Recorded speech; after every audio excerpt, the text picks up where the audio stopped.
ನಮಗೆ ವಿಶ್ವಾಸ ಇದೆ ನಾವೊಂದು ಅಭೂತಪೂರ್ವವಾದ ಜಯವನ್ನು ದಕ್ಷಿಣ ಕನ್ನಡ ಮತ್ತು ದೇಶದಲ್ಲಿ ದಾಖಲಿಸ್ತೇವೆ. ನಮ್ಮ ಜಿಲ್ಲೆಯ ಜನರು ಶಾಂತಿ ಪ್ರಿಯರು, ನಮ್ಮ ಜಿಲ್ಲೆಯ ಜನರು ಎಲ್ಲ ಕಲ್ಚರನ್ನು ಆಕ್ಸೆಪ್ಟ್ ಮಾಡುವಂಥವರು, ಹಿಂದುತ್ವ ಅಂದರೆ ಎಲ್ಲವನ್ನು ಒಳಗೊಂಡಿರುವಂಥದ್ದು. ಫಿಗರ್ಸ್ ತೆಗೆದು ನೋಡಿದ್ರೆ ದಕ್ಷಿಣ ಕನ್ನಡ ಜಿಲ್ಲೆಯಲ್ಲಿ ಬೇರೆ ಭಾಗಕ್ಕಿಂತ ಜಾಸ್ತಿ ಕಮ್ಯುನಲ್ ಇನ್ಸಿಡೆಂಟ್ಸ್ ಏನು ನಡೀತದೆ ಅಂತ ಏನಿಲ್ಲ.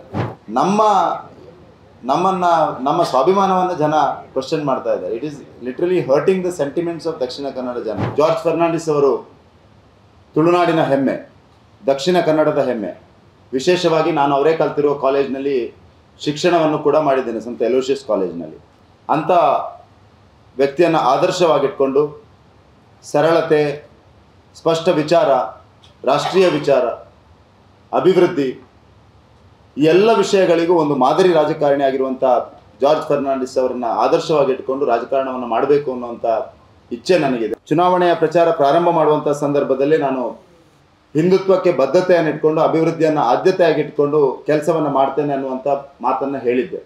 ಈ ಮೂಲ ಮಂತ್ರವನ್ನು ಇಟ್ಕೊಂಡು ನಾನು ಮುಂದಿನ ದಿನಗಳಲ್ಲಿ ನನಗೆ ಸಿಕ್ಕಿರುವಂಥ ಅವಕಾಶವನ್ನು ಅತ್ಯಂತ ಪ್ರಾಮಾಣಿಕವಾಗಿ ಹಿಂದುತ್ವಕ್ಕೆ ಬದ್ಧತೆಯನ್ನು ಇಟ್ಕೊಂಡು ಈ ಜಿಲ್ಲೆಯ ಅಭಿವೃದ್ಧಿಯ ದೃಷ್ಟಿಯಿಂದ ಪ್ರಾಮಾಣಿಕವಾದ ಕೆಲಸವನ್ನು ಮಾಡ್ತೇನೆ ಅನ್ನುವಂಥ ಭರವಸೆಯನ್ನು ಕೂಡ ಈ ಸಂದರ್ಭದಲ್ಲಿ ಕೊಡಲಿಕ್ಕೆ ಬಯಸ್ತಾ ಇದ್ದೇನೆ. ಈ 9 ಫೋಕಸ್ ಏರಿಯಾಸನ್ನು ಇಟ್ಕೊಂಡು ಈ ಫೋಕಸ್ ಏರಿಯಾಸ್ನಲ್ಲಿ ಕೆಲಸ ಮಾಡಬೇಕು ಅನ್ನುವಂಥ ಇಚ್ಛೆ ನನಗಿದೆ.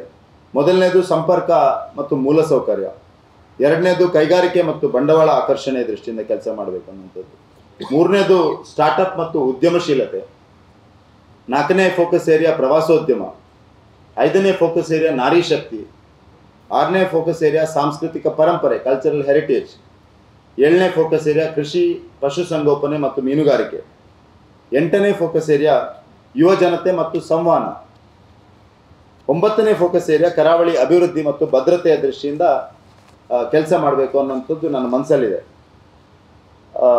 ಪ್ರಧಾನಮಂತ್ರಿ ಅವರ 3.0 ಏನು ನಡೀತಾ ಇದೆ, 3ನೇ ಬಾರಿಗೆ ಪ್ರಧಾನಮಂತ್ರಿ ಅವರ ಸರ್ಕಾರ ಮಾಡ್ತಾ ಇರುವಂಥ ಸಂದರ್ಭದಲ್ಲಿ ಒಂದು ಹೊಸ ದಕ್ಷಿಣ ಕನ್ನಡವನ್ನು, ಒಂದು ವಿಕಸಿತ ದಕ್ಷಿಣ ಕನ್ನಡವನ್ನು, ದಕ್ಷಿಣ ಕನ್ನಡ 2.0 ಅನ್ನು ಮಾಡಬೇಕು ಅನ್ನುವಂಥ ಕನಸು ಕೂಡ ನನಗಿದೆ. ಆ ದಿಸೆಯಲ್ಲಿ ಸಂಪರ್ಕ ಮತ್ತು ಮೂಲಸೌಕರ್ಯದ ದೃಷ್ಟಿಯಿಂದ ನಮ್ಮ ಸಂಸದರಾದ ನಳಿನ್ ಕುಮಾರ್ ಕಟೀಲ್ ಅವರು ತಂದಿರುವ ಎಲ್ಲ ಯೋಜನೆಗಳನ್ನು, ವಿಶೇಷವಾಗಿ ಹೆದ್ದಾರಿ ಯೋಜನೆಗಳನ್ನು, ಎಲ್ಲ ಯೋಜನೆಗಳನ್ನು, ಯಾವ್ಯಾವ ಯೋಜನೆಗಳು ಅನುಷ್ಠಾನ ಹಂತದಲ್ಲಿದೆಯೋ ಅದೆಲ್ಲವನ್ನು ಸಮಯಬದ್ಧ ರೀತಿಯಲ್ಲಿ national highway authority of India ಏನು ಗೈಡ್ಲೈನ್ಸನ್ನು ಲೇ ಮಾಡಿದೆಯಾ ಅದರ ಪ್ರಕಾರ ಅದನ್ನು ಕಂಪ್ಲೀಷನ್ ಮಾಡುವಂಥದ್ದು ನನ್ನ ಮೊದಲ ಆದ್ಯತೆ ಅಂತ ಈ ಸಂದರ್ಭದಲ್ಲಿ ಹೇಳಲಿಕ್ಕೆ ಬಯಸ್ತಾ ಇದ್ದೇನೆ. ದಕ್ಷಿಣ ಕನ್ನಡ ಜಿಲ್ಲೆ ಅಥವಾ ಕರಾವಳಿ ಜಿಲ್ಲೆಗಳು ಕೋಮು ಸೂಕ್ಷ್ಮ ಅಥವಾ ಇಲ್ಲಿಯ ಜನರು ಕಮ್ಯುನಲಿ ಸೆನ್ಸಿಟಿವ್ ಅಂತ ಹೇಳುವಂಥದ್ದು, ಇದು ನಮ್ಮ ಜಿಲ್ಲೆಯ ಸ್ವಾಭಿಮಾನವನ್ನು ಪ್ರಶ್ನಿಸುವಂಥದ್ದು ಅಂತ ನಾನಂತೂ ಭಾವಿಸ್ತಾ ಇದ್ದೇನೆ.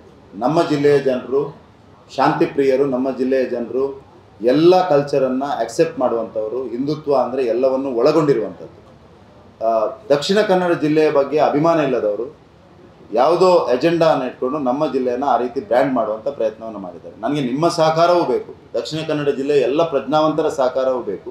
ಈ ರಾಂಗ್ ನರೇಟಿವ್ ಏನು ದಕ್ಷಿಣ ಕನ್ನಡ ಜಿಲ್ಲೆಯ ಬಗ್ಗೆ ಆಗಿದೆ ಇದನ್ನು ಹೋಗಲಾಡಿಸುವ ದೃಷ್ಟಿಯಿಂದ ನಮ್ಮ ಪ್ರಯತ್ನ ಆಗಬೇಕು. ಒಂದು ರೈಟ್ ನರೇಟಿವನ್ನು ಸೆಟ್ ಮಾಡುವಂಥ ಅವಶ್ಯಕತೆ ಕೂಡ ಇದೆ. ಖಂಡಿತವಾಗಿ ಅದಕ್ಕೆ ನಾನು ಎಲ್ಲ ಸ್ಟೇಕ್ ಹೋಲ್ಡರ್ ಜೊತೆ ಕನ್ಸಲ್ಟ್ ಮಾಡಿ ಹೇಗೆ ಸ್ಟ್ರಾಟಜಿಕ್ ಆಗಿ ಇದ್ರ ಬಗ್ಗೆ ಮೂವ್ ಆಗ್ಬೋದು ಅನ್ನೋಂಥ ದೃಷ್ಟಿಯಿಂದ ಯೋಚನೆ ಮಾಡ್ತಾ ಇದ್ದೇನೆ.